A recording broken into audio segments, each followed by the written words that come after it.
Hi again, everybody. It's Kevin Canessa coming to you from the newsroom of The Observer and TheObserver.com on the 14th day of February in the year 2023. Happy Valentine's Day, everybody. Hope you're all enjoying your Tuesday, no matter where it is you are in the country. What a beautiful day it is here in the Northeast. It's like 55 degrees. Again, it's just been really, really nice weather.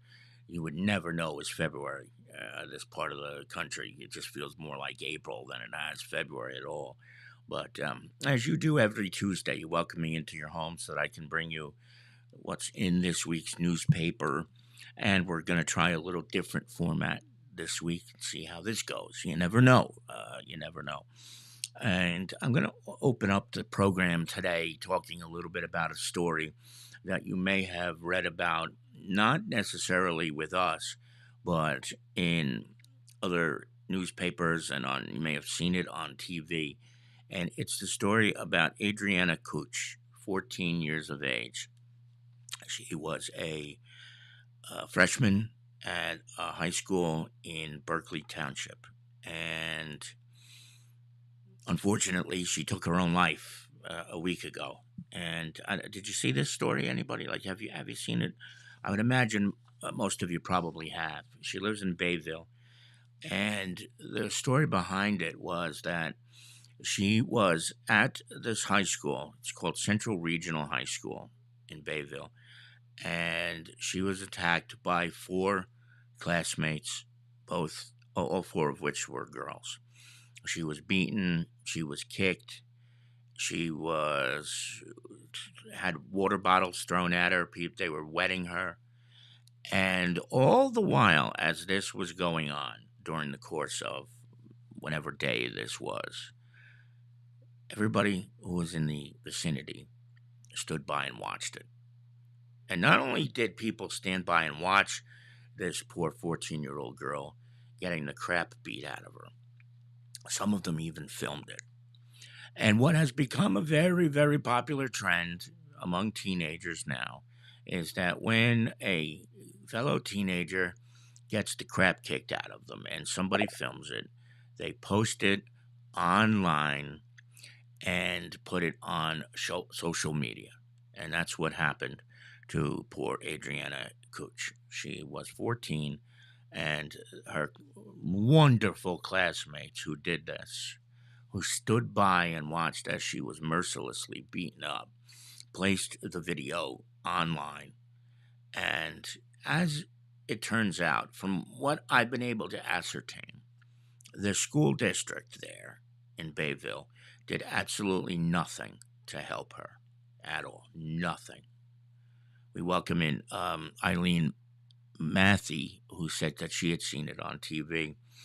And, it's really very, very disheartening to hear this, that the school district didn't do anything to help this poor girl. Now, what was most infuriating about this case was that the former superintendent of that district, who has since resigned, took to the media, and he spoke with the Daily Mail in England and some news agencies here in the United States. And he had the audacity to say that this 14-year-old girl, the victim in this case, was the reason it all happened. He said she had a drug problem. He said that her father had cheated on his wife and had an affair with another woman, leading her mother to leave and then kill herself. Now, if you know anything about the world of education, you know this. There isn't a superintendent in the world except this buffoon who would say that a student's father had an affair, left the girl's mother, and that's why she decided to take her own life? Are you kidding me? It turns out the father, of course, denies this, and the chances of something like that being legitimate are it's mind-bogglingly numb how low those chances are. But that type of thing is extremely, extremely private. And this superintendent supposedly went out and said that about this young girl, and said that the girl was offered drug counseling and rehab opportunities but declined. Remember here, this is 2 or 3 days after the girl took her own life because she got the crap beaten out of her in school with classmates filming and watching it. And the superintendent had the audacity to say that it was her fault. And it wasn't his fault. And it wasn't his school's fault. And it wasn't the teacher's fault. Well, you know what? You know what? When things like this happen, things seem to rise to the surface. And that's exactly what happened here. That's exactly what happened here, because former teachers and former students have taken to the airwaves and to the pages of print and have said that there was a culture at Central Regional High School where people were constantly watching bullying take place. And when I say people, I'm talking about students, but perhaps even worse, faculty members who would stand by idly while teenagers were getting bullied. We never know what could happen when a child is bullied. How it still happens now, I don't understand. How I so give thanks that I don't have children right now, because if I ever had a teenager who was bullied, I don't know how I would react right now. The fact that it still goes on in schools is ridiculous. But when you know that in a district like this, in Monmouth County, that allegedly some teachers stood by and watched a lot of this bullying go on, not necessarily in the case of Adriana here, but in other cases, how despicable does it have to get? Where people would sit around idly and watch a teenager get tormented by hordes of her classmates, and that it was so humiliating when the video was posted to social media that she felt that the only thing she could do was take her own life. It's very possible that right now, if you're a parent and you have a teenage child, and I don't know, I'm not even saying where they go to school, but that they may be facing something like this. And to know that the people who are charged with keeping an eye on your kids may not be watching them is very, very scary. It really is. And I again give thanks that I don't have children. But this poor girl was 14.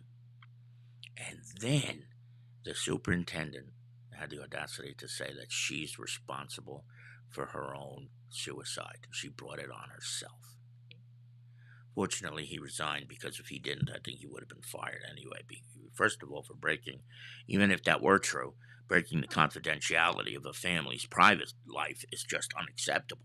But that's what he did, if that's how he handled it. But I just can't imagine that that's true. But and I just think about how it's 2023 and teenagers are faced with the pressures that we never did when we were in high school. We didn't have social media. We didn't have Facebook. We didn't have Twitter. We didn't have Instagram. We didn't have body shaming. We didn't have videos being taken of us getting into a fight. We just did our duty, and then we went home and went on our separate ways. But these kids have these pressures that you and I can't dream about. So let this be a lesson. It happened far away from here. Yes, indeed it did. It happened in Monmouth County, Central Regional High School in Bayville. But Adriana deserved a better fate than that. And her father, who is still grieving, deserves better than to hear from the superintendent of schools from that district that it was her own fault. Are you kidding? This is her. Look at that. 14-year-old girl working with a horse. Does she deserve that kind of fate? Look at this. This is a still clip from the video of the day she was beaten up. I think that's her, the second from the left. And you can see this one girl here in the pinkest color shirt is about to wind up and punch her. And then they threw water at her, and they threw water bottles at her, and all this other stuff that happened that day. She deserved better. She really did. And let's just hope that it's very, very rare that something like this happened. One last person whose face you should see is the superintendent of schools.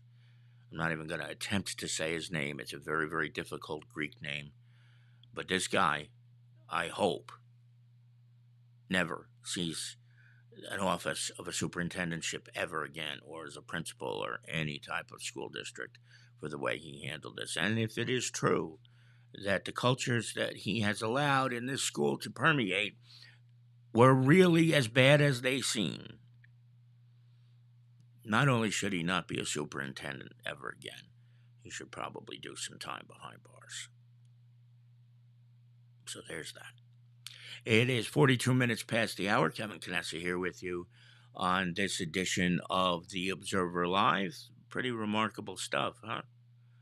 Very remarkable stuff. I hope we never see this in our neck of the woods. But who knows?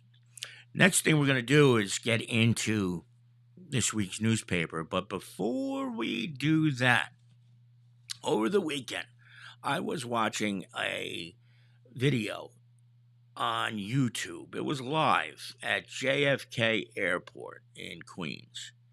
And what was pretty remarkable about it is that they were showing a lot of these really, really big airplanes, including an Airbus A380, which is the largest passenger plane in the world right now. It's a 4-engine plane. They stopped making them. They're not making 740. They're not making any good planes anymore.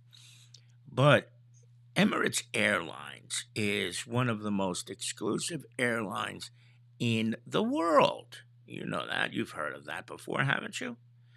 And wouldn't you know that they would show the planes taking off and landing, but they decided to show the luggage being unloaded from this A380.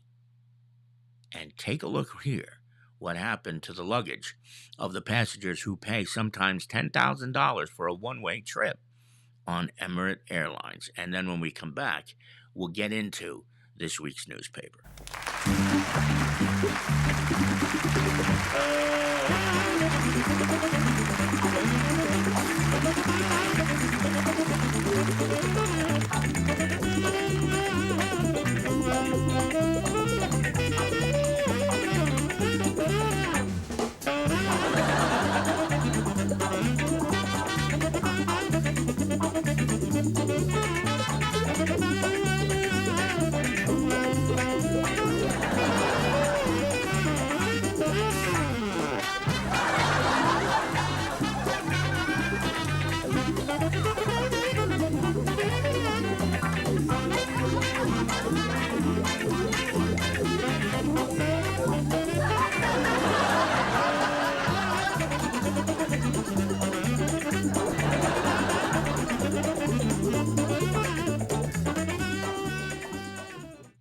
When you spend all that money, you think your luggage is going to be in good shape, but you just never know. They just dumped that stuff right there on the tarmac at JFK. It is 44 minutes past the hour. This week's front page has a couple of great stories. One great story and one horrible story, I should say. The lead story is about Rich Tomko. Rich Tomko is the superintendent of schools in Belleville. And Rich was added to a list of 8 educators from throughout the United States, the entire country, of people to follow. And he will be featured in a national journal on education, a weekly journal that comes out during the school year. And he joined some pretty remarkable company. The other people who are on this list are from New York, Los Angeles, and all around the country. And then there's this little Belleville, New Jersey. And the superintendent of the Belleville Public Schools, Rich Tomko, made that list. I hope you'll check this story out because it's really cool. Rich was dealt a rough hand when he became the superintendent back in 2015. And he has rebuilt the district into something it's probably never been before. And it's become a model to follow. So I want you to check that out on this week's front page. Now, also on the front page is this horrible story that we reported last week, and that is of Luz Hernandez, who is a teacher in Jersey City at Beloved Charter School, whose body was found in South Kearney last week. And unfortunately, she lost her life. And one person who was believed to be her ex boyfriend, Cesar Santana, has been arrested. And I'm trying to pop his picture up here, but there it is. There's Cesar Santana. And he is in custody. He was found in Miami on Key Biscayne Boulevard, and he's in police custody to face the charges. But one more person is still at large, and the Hudson County Prosecutor's Office is trying to find him. His name is Liner Miranda Lopez, and they don't know where he is. But I want you to be very, very clear and see what this guy looks like. This is him right here. Hudson County prosecutors want to find him. He is wanted in connection to the death of Luz Hernandez, this wonderful woman, a mother of three, who was senselessly murdered about a week or so ago. So he could be around here. He could be in Jersey City. He could be in Newark. He could be in Florida with this other dumbbell. But if you know his whereabouts, or if you see him, do not approach him. Call 911 and let them know, or reach out to the Hudson County Prosecutor's Office, Homicide Division, and let them know. And if you don't know what the phone number is, you will find it in this week's edition of The Observer. So I want you to check that out when you get a chance. There's one final story in this week's paper that I'm going to go over to, and this is an unfortunate situation that's happening in the town of Kearney. And let me just kind of move the paper up to that point in the story. It's on page number 5. Pump station in the 2nd Ward, they were contemplating a ribbon cutting to announce that the pump station was complete. And then at the council meeting on Tuesday last week, Negley Engineering announced that one of the most important parts for the project, was on back order. And I don't know, I've known Councilman Pete Santana for many years. When he first took office, I was there. I was there when he applied for the job and got it as a replacement for the late John Giordano, who died, unfortunately, so unexpectedly back in 2017. Pete's pissed, let's put it that way. They were ready to bring this project to fruition, and then out of nowhere comes this word that the part is missing. So my colleague Ron Lear has a story on it. And when you pick up the paper and you read the paper, I have to apologize because I accidentally put my own byline on the story out of force of habit. The story was written by Ron Lear. He did a phenomenal job speaking with Pete and all of the players involved in this situation. And I apologize profusely because I put the wrong name on the story. I didn't write it. Ron did, and he did a great job with it. And Santana's not happy, and nor should anybody, because we've been hearing about this being on back order and that being on back order. It just seems to never change. It's always something because go back to the supply-demand chain. But Pete's point was, hey, listen, you're just finding out about this now, and the engineer from Neglia, David Silva, said, I only found out about it earlier today. Well, you got to do better than that. So there's all sorts of ramifications here. The project could be delayed till April. It could be delayed to July. Who knows? But I just know this. Santana's not happy. The mayor's not happy. Councilman Jerry Facito suggested that there be fines. And this is something that the residents of the 2nd Ward have been dealing with, not just recently, but forever. Over on Sanford Avenue, that place, it floods when there's a tiny little rainstorm. Imagine when it gets bad. So, of course, Pete Santana's ticked off, and I would be too. So, check out that story, and if you live in that area, we feel for you because it's been going on far too long. So, hopefully, something will get done and fixed in this situation. Don't forget, we also have 2 pages of classifieds this week. So, if you are looking for a place to live. If you're looking for a job, there are plenty of job openings, including from the town of Kearney. There are quite a few openings. So if you're looking for a good job, you may actually find one this week in this week's edition of the Observer's Classified. So check that out.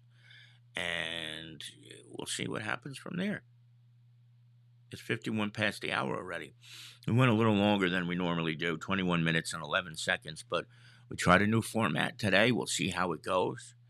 And, before we sign off, just a reminder, too, that I should have mentioned this at the top of the program instead of at the end, that QR code that you see down there in the bottom right corner is so that you can jump on the air with us when we're live.